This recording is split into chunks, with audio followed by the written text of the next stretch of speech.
महाभारत के युद्ध में इस कारण और इस तरीके से अश्वत्थामा ने छोड़ा था ब्रह्मास्त्र। महाभारत के युद्ध में द्रोण पुत्र अश्वत्थामा ने ब्रह्मास्त्र का प्रयोग करके जगत में हलचल मचा दी थी। कौरवों की ओर से लड़ रहे द्रोण, भीष्म, अश्वत्थामा और जयद्रथ को मारना तो लगभग नामुमकिन था, परंतु श्री कृष्ण जिसके साथ हो वहां सब कुछ संभव हो सकता है। कुरुक्षेत्र के युद्ध के अंत के बाद द्रोण पुत्र अश्वत्थामा ने जो अस्त्र छोड़ा था वह भयंकर था। आओ जानते हैं कि क्यों और किस तरह यह अस्त्र छोड़ा गया था। क्यों? कुरुक्षेत्र के युद्ध में जब गुरु द्रोणाचार्य से यह झूठ बोला किया कि अश्वत्थामा मारा गया है तो गुरु द्रोण को पहले तो ये विश्वास नहीं हुआ, क्योंकि उनका पुत्र तो अजर अमर है जिसे कोई मार नहीं सकता। तब उन्होंने युधिष्ठिर से इसकी पुष्टि करना चाहिए। युधिष्ठिर को पता था कि अश्वत्थामा नहीं मारा गया है, बल्कि इसी नाम का एक हाथी भीम द्वारा मार गिराया गया है। चूंकि युधिष्ठिर हाथी को भी मरते या मारते हुए नहीं देखा था, अतः वह झूठ बोलने को तैयार नहीं थे।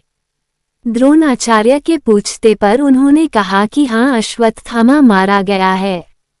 युधिष्ठिर के इतना कहने पर ही श्री कृष्ण अपना शंख बजा देते हैं, जिसके शोर में द्रोणाचार्य युधिष्ठिर द्वारा कही गई आगे की बात नहीं सुन पाते हैं कि परंतु वह हाथी था या और कोई यह मैं नहीं जानता। गुरु द्रोणाचार्य आखिरी शब्द हाथी नहीं सुन पाए और उन्होंने समझा मेरा पुत्र मारा गया। ये सुनकर उन्होंने शस्त्र त्याग दिए और युद्ध भूमि में आंखें बंद कर शोक में डूब गए। यही मौका था जबकि द्रोणाचार्य को निहत था जानकर द्रौपदी के भाई धृष्टद्युम्न ने तलवार से उनका सिर काट डाला। जब ये बात अश्वत्थामा को पता चली कि मेरे पिता को छल से मारा गया है तो उसने क्रोधित होकर पांडवों के समूल नाश की शपथ ली। अपने पिता के मारे जाने के बाद अश्वत्थामा बदले की आग में जल रहा था। उसने पांडवों का समूल नाश करने की प्रतिज्ञा ली और चुपके से पांडवों के शिविर में पहुंचा और कृपाचार्य तथा कृतवर्मा की सहायता से उसने पांडवों के बचे हुए वीर महारथियों को मार डाला। केवल यही नहीं, उसने पांडवों के 5 पुत्रों के सिर भी काट डाले। पुत्रों की हत्या से दुखी द्रौपदी विलाप करने लगी। उसने पांडवों से कहा कि जिस मणि के कारण वह अजर अमर है उस मणि को उसके मस्तक पर से उतार लो। अर्जुन ने जब ये भयंकर दृश्य देखा तो उसका भी दिल दहल गया। उसने अश्वत्थामा के सिर को काटने की प्रतिज्ञा ली। अर्जुन की प्रतिज्ञा सुनकर अश्वत्थामा वहां से भाग निकला। भीम को जब ये पता चला तो वह अश्वत्थामा को मारने के लिए उसे ढूंढने निकल पड़े। उनके पीछे युधिष्ठिर भी निकल पड़े। बाद में श्री कृष्ण और अर्जुन भी अपने रथ पर सवार होकर निकल पड़े। किस तरह? पांडवों से बचने के लिए अश्वत्थामा उस वक्त धृत लगाकर कुश के वस्त्र पहनकर गंगा के तट पर बैठा था।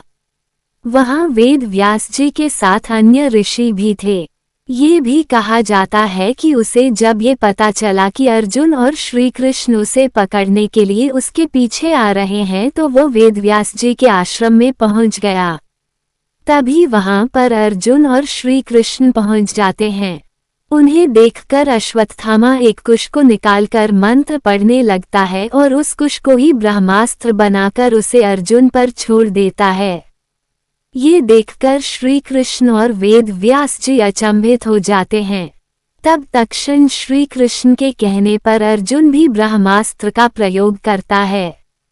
ये देखकर वेद व्यास जी घबरा जाते हैं और वह अपने बल से दोनों के ब्रह्मास्त्र को बीच में ही रोककर कहते हैं कि अपने अपने ब्रह्मास्त्र को वापस लो, अन्यथा विनाश हो जाएगा। अर्जुन तो अपना ब्रह्मास्त्र वापस ले लेता है, परंतु अश्वत्थामा कहता है कि मैं ऐसा करने में असमर्थ हूँ। तब वो उस ब्रह्मास्त्र का रुख अभिमन्यु की पत्नी उत्तरा के गर्भ में पल रहे बालक पर छोड़ देता है। ये देखकर सभी अचंभित और क्रोधित हो जाते हैं। ये देखकर कृष्ण ने अश्वत्थामा से कहा, उत्तरा को परीक्षित नामक बालक के जन्म का वर प्राप्त है। उसका पुत्र तो होगा ही। यदि तेरे शस्त्र प्रयोग के कारण मृत हुआ तो भी मैं उसे जीवित कर दूंगा। वह भूमि का सम्राट होगा और तू नीच अश्वत्थामा, तू इतने वधों का पाप धोता हुआ 3000 वर्ष तक निर्जन स्थानों में भटकेगा। तेरे शरीर से सदैव रक्त की दुर्गंध निस्सित होती रहेगी। तू अनेक रोगों से पीड़ित रहेगा। वेद व्यास ने श्री कृष्ण के वचनों का अनुमोदन किया। तब अश्वत्थामा ने कहा, हे श्री कृष्ण, यदि ऐसा ही है तो आप मुझे वह मनुष्यों में केवल व्यास मुनि के साथ रहने का वरदान दीजिए, क्योंकि मैं सिर्फ उनके साथ ही रहना चाहता हूँ। जन्म से ही अश्वत्थामा के मस्तक में एक अमूल्य मणि विद्यमान थी, जो कि उसे दैत्य, दानव, अस्त्र शस्त्र, व्याधि, देवता, नाग आदि से निर्भय रखती थी। कहते हैं कि गुरु द्रोण के पुत्र अश्वत्थामा ने ब्रह्मास्त्र का प्रयोग किया था, जिसके चलते इतना जोर का धमाका हुआ था कि गर्भ में पल रहे शिशुओं तक की मौत हो गई थे। मोहनजोदड़ो में कुछ ऐसे कंकाल मिले थे जिसमें रेडिएशन का असर होने की बात कही जा रही थी। महाभारत में सौप्तिक पर्व के अध्याय 13 से 15 तक ब्रह्मास्त्र के परिणाम दिए गए हैं। ये परिणाम ऐसे ही हैं जैसा कि वर्तमान में परमाणु अस्त्र छोड़े जाने के बाद घटित होते हैं। हिंदू इतिहास के जानकारों के मुताबिक 3 नवंबर 5563 - 64 वर्ष पूर्व छोड़ा हुआ ब्रह्मास्त्र परमाणु बम ही था।